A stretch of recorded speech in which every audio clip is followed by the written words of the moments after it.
Let's get off music for just a bit. It's freaky. Let's get off music for just a Okay. bit. People have asked me several times tonight, thoughts on the Vancouver Canucks. Well, I mean, it's great. I'm a total bandwagon jumper, right? I mean, hockey's not. I don't follow it all year, so I don't sit around like I don't watch them play all year. When the playoffs come, I watch them play. There's an interesting story on the front page of the New York Times yesterday in the sports section, and they were talking about how Vancouver is not Canada's team. I don't know. I guess there's a certain amount of animosity that goes on. Like, I read something actually similar along those lines about how when any other Canadian team gets in a position where they could actually reach the Stanley Cup final, the majority of Canadians get behind them. Mm-hmm. But for some strange reason, when it's Vancouver, nobody... It happened with Calgary. It always happens with... Edmonton. Yeah. It happens with the Habs. We don't even have to talk about Toronto because it never happens. But Vancouver, you're right, it's a bit of an anomaly. I remember, when was the last time they were in the finals? 94. 94. You never forget when tear gas rolls into the windows of your apartment. So... Okay, could explain. I do remember that day quite vividly. So we were on Granville Street, me and my girlfriend at the time, and we were at the Commodore Billiards, and the game had just finished, and obviously we lost Game 7. So we walked up Granville, and we walked down Robson, because we lived in the West End, and I guess we got to Robson and Thurlow right as it was just starting, like getting heavy, right? So we finally got home, and at the time on Robson, it was only on that side of the street. All the buildings were only one story, because there's that little Starbucks, which is like a shack, which is like the second Starbucks ever, besides the one in Pioneer Square in Seattle or whatever it was. And then across the street from there used to be a breakfast joint called the Brasserie, and that's where CNN was shooting from. Whether CNN was there, I don't know. But we get home, and we turn the television on, and it was on CNN. And, there was where we just were, right? And then, of course, the cops roll in, and then they start firing tear gas, and all of that stuff came in huge clouds just into the West End. Like, everyone had to close their windows and everything because it was just rolling in and stuff. And I think everyone carried on until about 4 or 5 in the morning. All these places were looted, and so. So you're looking forward to the I moved out of downtown after about almost 18 years. Yeah, why? So, I mean, downtown Vancouver is just most people associate it as a gorgeous place. Sure. Okay, except the east side. Well, that's where I lived last, I guess, the downtown Lower East Side, which is probably the only real neighborhood left in Vancouver, really, except for the West End. But it's not, I don't know. You live there for that long and you watch that city change so dramatically that, and it did. You find yourself living in this weird urban existence in which you don't do anything, right? You go grocery shopping every 2 days and you get the exact same thing. You have the exact same frickin' takeout menus or delivery menus in your drawer for the last 20 years, your friends, either you go to their place, they come to your place, right? None of us, other people, we don't go out to clubs and all that other horse shit, So, and in Vancouver, it really is horse shit. Well, I guess it's the same everywhere, isn't it? But, so it just, when it came time to it, I was just like, why am I doing this? I'm paying X amount of money for this place, and I found an entire house. It was like 4 years old for like $400 less a month. So I was like, screw it, I'm moving. So I moved, and then I met my wife, and obviously, she had a daughter, and it just and now we have a son, and it's there's a school right down the street. It's a great school district, and so it's a lot better. We know everyone in our neighborhood. All the kids are roughly the same age, so they'll all grow up. Hopefully, if everyone stays, they'll grow up all at the same time. Then I know who to kill. During the teenage years of promiscuity. It'll make things easier. So yeah, I don't know. It just it seemed like the right thing. My parents are only like 5 minutes away or something. So yeah. What other sort of things are on your mind? I'm reading your blog, and you're all over the place with. Well, you're on Sun TV tomorrow night with Ezra Levant, right? Yeah. So it's a free speech thing that. Well, I think he originally asked to just talk about everything, which of course one doesn't walk into an open-ended trap like that, especially on a station like that with him. So I told him to narrow it down a little bit, or I asked that it be narrowed down, and it was narrowed down to, I think he said, he asked if we could narrow it down, or we could do it on those issues of free speech which are contentious, right? And I responded to my publicist by saying, well, free speech is free speech, man. You want to talk about it, let's just talk about free speech. So I don't know, we'll see how it goes. I mean, I have this feeling that tomorrow it's going to be just about, him publishing the Danish cartoons, his problem with the Human Rights Commission, which, to tell you the truth, I completely sympathize with the guy in that regard. That was just nonsense. And then subsequently, I don't know, all the publicity he got from it. Mm. I mean, obviously the guy's probably not a great lawyer. I mean, does he practice law? He's kind of too busy doing everything else, isn't he? So. What else have you been writing about? The Israeli-Palestinian issue? That was on your blog recently. I write, I try to keep up on that part of the world. I haven't really written anything about Hamas and Fatah really coming together with regards to, consolidating, and bringing kind of really the Palestinian representation together back under one roof. Ever since it split before the, when the elections happened and stuff, it split in the sense that, after kind of the dissolution of the PLO being really the primary Palestinian or source of Palestinian representation. I get a lot of attention on Libya, really, just watching. Well, it was interesting, I think, after they passed resolutions, 1973. I have a lot of friends that in the military community in various facets in the United States and whatever, and to think that there weren't people on the ground, the CIA Special Activities Division and that kind of thing in eastern Libya before it all kicked off, weeks before. Of course, they'd find out that there were, but to think that that wasn't the case, is ridiculous, And they've now found themselves in the middle of a civil war, which it always was going to be. That was the problem when you look at the dichotomy of eastern Libya, tribally and so forth. It wasn't going to be in Egypt, and the second that, from the movement of a protest, the second you decide to stop peacefully protesting and you pick up weapons, whether it's because of defections in a certain segment of the military, or the fact that you can get your hands on them, that's an armed resistance, right? Now, I'm not saying that justifies the reaction of the government, but it legitimizes the use of force by the government, because now the Gaddafi regime can say that they are, and rightfully so, fighting a rebellion. And to say that we're there under some humanitarian mandate is absolutely ridiculous. You don't fire 112 Tomahawk missiles into a country in one day. Call that humanitarian.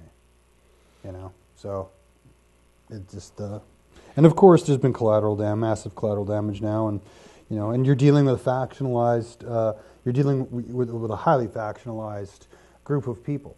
The United States won't recognize the group that is claiming to be the quote unquote legitimate government of Libya, because you have other factions and facets working within the rebellion that have links to militant organizations throughout Central and Northern Africa that have fought, that have sent militants to Iraq, that have fought in Afghanistan against the Americans. So it's a touch and go thing with them. Well, you're seeing the same sort of situations in Syria? You're seeing... No, I don't think Assad will be. That's a whole different ball. His consolidation of power it's far greater. You don't think that there are people on the ground from the French and from the Israelis and the... Oh, the I don't think I think the Israelis are probably in Syria all the time. I don't think it's limited to now. You know, I mean, they're definitely in the Golan, but yeah, Israeli intelligence is everywhere. They're probably here right now. But really, you know, I think that Assad's grip on power is it's too consolidated. I mean, not to say that I wouldn't like it. I wouldn't like to see things change, obviously, in that country, especially given its history. You know, I mean, the same obviously with Iraq, especially given Iraq's history. But I mean, and then there's another case too that gets overlooked is the fact that there's been very large mass popular protests in Iraq, and no one gets, you know, the army just shows up and starts shooting at people, and that doesn't get reported on at all. And then there's Bahrain as well. Well, the Saudis had their thumb on that one. Well, the Saudis don't need to. The U.S. Fifth Fleet's based there. You know, every time I think of Bahrain, that's exactly what I think. I think of the Fifth Fleet.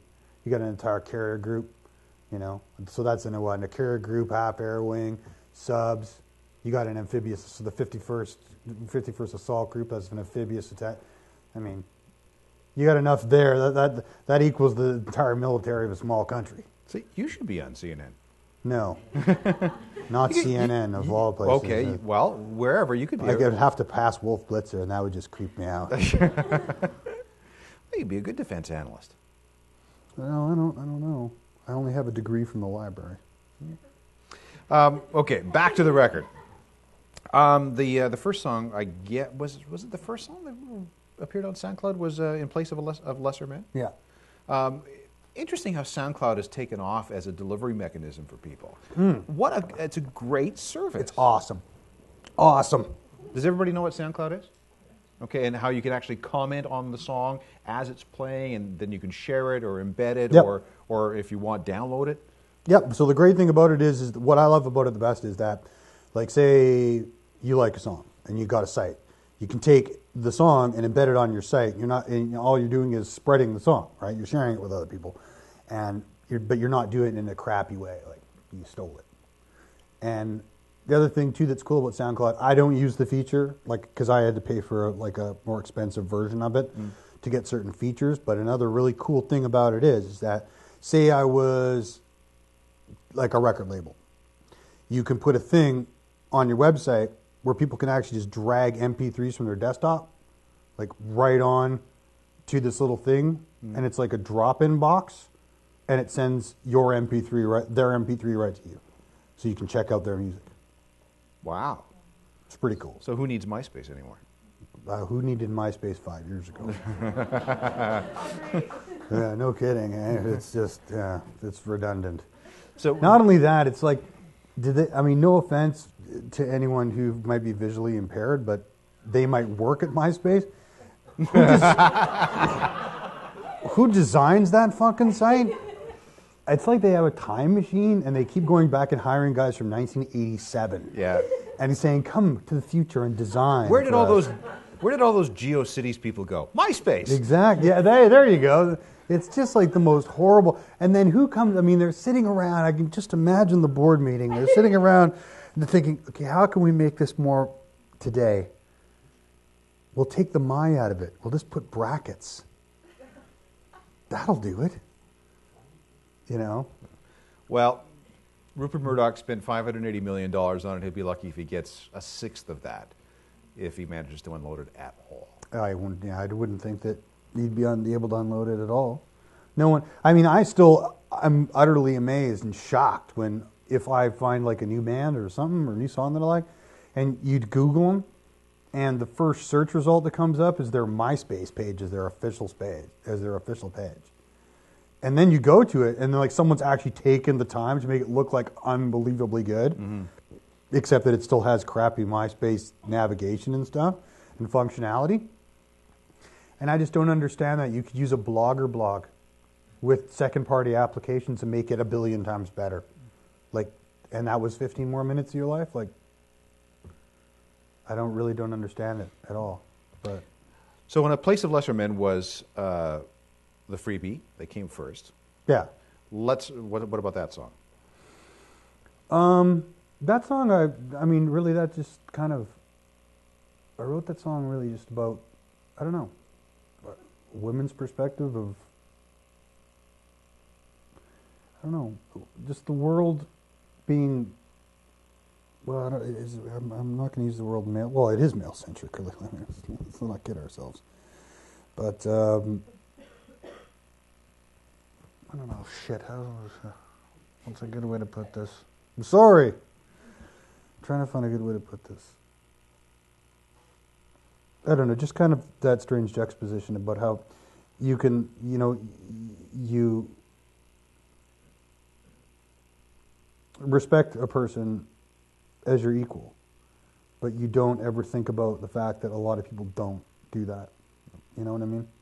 And about how that can be something that in one's life could be very taxing, especially from the point of view of, someone who, a woman who's not married or, has to put up with bullshit or, that kind of translates. It translates into a lot of different facets of life. It doesn't just have to do with sex. It can be, socioeconomic. It can be anything. But, that was just kind of. Track 8 is Set Me on Fire. It's another favorite of mine from the record. I like it too. All right. Set who on fire? Why? Oh, it's not. I'm not trying. Not literally, Alan. Okay. I'm drawing you out here. You and Hamilton got to stop planning battlefield trips. I'm telling you right now. Just let it go, guys. What they haven't told you is we're all Civil War reenactors. So, yeah.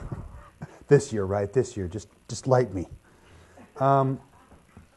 It's a metaphor. Yeah,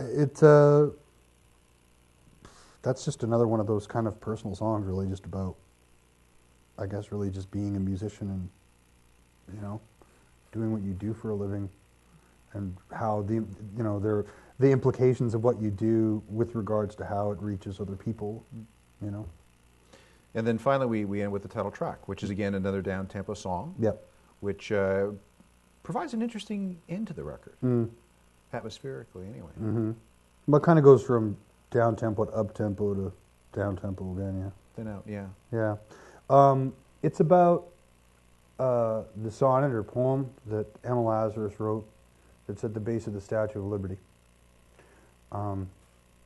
And really kind of a reflection, for me, it's just a reflection of how, I guess, American youth and just youth in general, if you're familiar at all with the language. I mean, a lot of people are familiar with the initial or one particular verse, and give me your poor, your meek, but just kind of how that idealism has been betrayed in so many ways, and there's so many diversions to complete and compound that betrayal. And also how, just with regards to, responsibility, the responsibility of principle, how that can be just so disregarded for the sake of, I don't know, just for the sake of revenge or the sake of a false right, and what you lose in the process of it. And also the fact that, like I finished that song by basically saying that, like after everything, that's why there's light and day. It's cyclical, right? You'll always have darkness, but after that, the morning's going to come, right? So, so there's that, and that's why I wanted to finish the record on that note. So we here we are on what's today? The 16th of May. But you're not going to tour Canada until September? Yeah. So what are you going to do during the summer? Well, I decided to not go out until the fall because I don't really want to go, like Tom will be about 6 months old by then, I guess, and he'll fully be able to understand iChat, which will make it easier to communicate with him on a daily basis. I'd rather be, the imprinting is a very important thing, and me and my wife talked about it quite a bit. And so when me and Bernie talked about how we were going to go about this, that played into it, very heavily, that I'd be home for that, So that's pretty much why, instead of going out right away, that we're going to hold off until the fall. Well, the album's out on the 31st, and give it, the summer to build. And then the summer, is becoming increasingly crowded with people on the road. So, well, yeah, I mean, we were offered a whole bunch of stuff this summer, but it's just it's all the same stuff that you get offered year in and year out. And I don't think doing it every year is a good idea. I'd rather wait until you're in the cycle of something, and then it kind of makes more sense. I mean, because we could go and we could play a show, for example, in a festival somewhere, but then. Festival shows are so much different than when a band comes and plays an actual show. So, if I ended up playing, say, a festival here, it would be geared towards a festival setting, right? As opposed to going to see a show, in a theater, right? But no matter how you look at it, you're always going to have that margin of people where it's going to affect ticket sales, right? So you'd rather just go and play your own bloody shows. Right. Right? And then if there's something the next summer that comes around, then sure, but... Okay. And then after that, another record. So, have you started on that already? Yeah. How far ahead are you writing for the next project? Well, the problem with the next project is it's got a very specific idea behind it. So, I kind of have to be careful about how I go about it. Pardon me, in certain ways. I'm going to take the band and Warren and Joel and maybe a couple crew, and we're going to take a bus, and we're starting probably Halifax, and then we're going to go and spend 2 days in 10 cities across the country and record a song every 2 days in 10 cities across the country, and I'm going to call it transnational. And so then I'm going to name every song after the town I recorded in. Oh, cool. So, and I'm going to guess that it's not going to be necessarily big towns either. No, I mean, I want to start in Halifax just because Halifax is a good place to start, and because there will be a studio there. But, I don't, if I can find a way, no offense to Toronto, but if I can find a way to, go to Peterborough instead of Toronto, because that just would be kind of cooler, Right. Yeah, that. I want to go to Quebec City. That I really kind of want to make sure I do that. Or Trois-Rivières or somewhere like that. I'm sure there'll be a studio where we won't be able to understand each other. But which will be even more interesting. But it's going to be just like a big camping trip. Not a lot of hotels. Just stay on the bus. So that's 18 months, 2 years in the future? I don't know, right? It really depends because this record, and I'm going to get in trouble from everyone standing in the back of the room for saying this, but it's not exactly a really marketable album, I don't think. I just don't think it is. And I don't think it's going to have the life that a lot of my other albums did. So I don't think I'll have to wait as long before I can do something else again. Sean.